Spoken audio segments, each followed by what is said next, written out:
All right, man, big decision time as we got some veterans we need to think about re-signing, some up-and-coming players, a couple free agents, and just, some guys that are a little further down the roster as far as the depth chart, but we have to make a decision on these guys. I wanted to bring this to you guys as well so you can kind of see how I do my scouting and my re-signing, and I so desperately wish this was a lot deeper. That's just a quick shot at the those who make the decisions in terms of what's priority in Madden. You gotta give us that depth in franchise mode. I enjoy doing this, but it would be so much better if the depth was there. I could bring so much more content to you guys and we could have a good time. But anyway, getting off of my soapbox, taking a look at who we want to re-sign. Of course, we got James Conner and Juju Smith-Schuster's coming up. We got Cameron Haywood, with his superstar trait, of course, definitely a savvy veteran that I probably want to keep on the roster.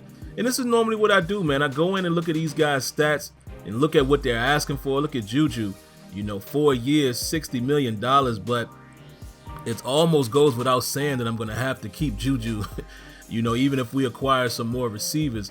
Just looking at his trait and looking at what he's capable of, we're definitely going to more than likely keep Juju on the roster as I go in and take a look at some of his statistics here. And again, I'm just nutty like that, guys. I try to make this as realistic as I can in terms of having fun myself, even though, again, the depth is not always there. I'm just insane when it comes to trying to replicate simulation and things like that. So I literally go in and look at these guys' stats and see what they're doing.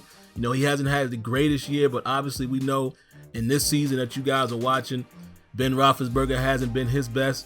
We take a look at Cam Haywood, man, 3 years, $51.8 million that he's asking for, 9 years per, signing bonus of 8.31.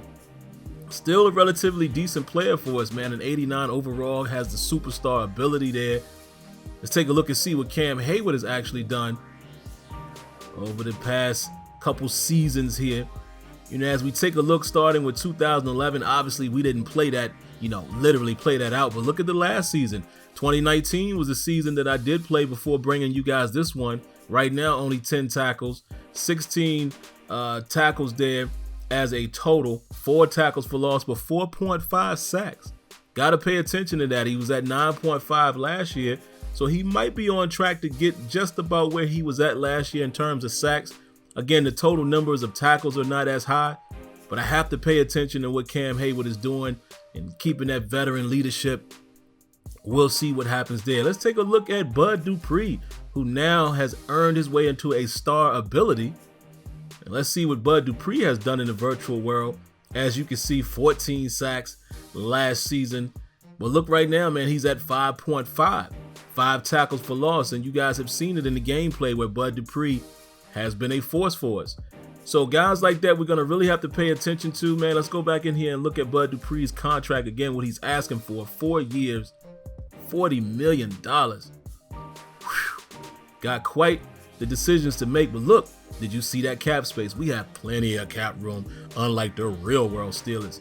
Now let's look at the scouting, man, and you can see using the upcoming draft, shout outs to those guys who provide the custom draft classes.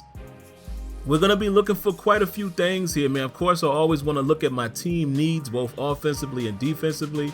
And in some situations, I find myself drafting the best available, but I'm trying to build the best team possible and trying to keep it very realistic in terms of how I want the team to play. Trevor Lawrence, of course, man, if we can get Ben Roethlisberger's replacement in this draft, we're definitely going to do that. So let's keep an eye on him. I show you guys Javon Holland here, kid from Oregon. A lot of you guys may not know this, but Javon Holland is actually a cousin of mine, a distant cousin. I say distant because by the time it gets to me and him are probably like 6 cousins. But, we're a very big family, and it's on my mom's side, but he is actually the son of one of my older cousins. So he's a cousin of mine. So, just to kind of make it fun, man, if I can grab him, I'm definitely going to get him on the team. That'd just be kind of cool, to play with somebody that's actually a family member. But you can see the type of people I'm scouting. We're going to be looking for an edge. We're definitely going to be looking for secondary help, to always get that bigger and better with Joe Hayden being a little older. See if we can find another corner. Definitely want to look for a tight end. We definitely want to look for middle linebacker. And again, depending on who's available, that will determine when I get who and where I get them, so to speak. We take a look at some of these receivers here. And the left end, these are some of the guys that I haven't scouted yet. So a lot of times I try to go into the unscouted players and pick a position that, may be interesting. And then I go ahead and scout them. As you can see, that guy projecting to be a first-round pick. We're going to take a look at a few other people here. Definitely want to pay attention to, to end. Also, we want to pay attention to defensive ends. Again, even though Cam Hayward is a stud, getting a little older. So, we want to pay attention to that as well. And let's look at Donovan Peoples-Jones right now. He's projected to be a third-round talent. Not really any positive feedback coming back there as he gets the red diamond there. Trey Smith, expected to be a first-round talent. We can always bolster that offensive line. As you can see, we're right now just a C+ in the left guard category. We're going to look for a right tackle as well. And look at this, Daniel Falele, if that's how you say his name. He has some positive scouting points here. Projected to be a third rounder, so that's definitely a guy we want to keep our eyes on. We may be able to grab him a bit early. We shall see. And let's see who else we're going to pay attention to here. Antoine Winfield. That's a guy that, I'm expecting the Steelers to possibly look at that in the second round.